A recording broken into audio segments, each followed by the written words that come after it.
speaking of virtue signaling, some bands now are changing their names. It's not just the statues coming down, it's the bands. Dixie Chicks.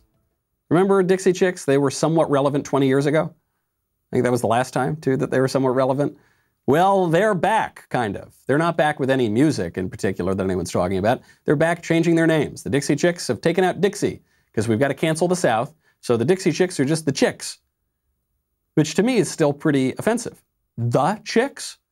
They're the only Chicks? They're erasing the lived experience of all the other Chicks? They've just got to be Chicks, but if they're Chicks, don't you think that's a little sexist? Are they going to be broads? Dames? I don't think so. You think Chicks is just referring to birds? What about all the other birds? Huh? What about the Eagles? Speaking of which, probably got to cancel the Eagles. So the Dixie Chicks, they're out. And Lady Antebellum, a musician that I've never heard of, has changed her name to Lady A, which is taken by somebody else. She didn't look into that, so that's a big issue. Because you can't be antebellum, that's pre-war.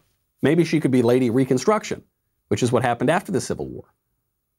But if she's Lady Reconstruction, let's not forget Reconstruction is what led to many of the horrors that followed from the Civil War.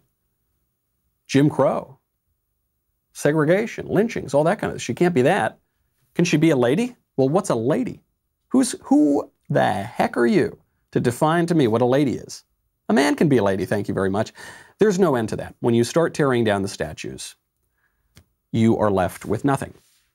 When you start tearing down the names, because one word is offensive, ultimately, there's nothing you can say. There's no limiting principle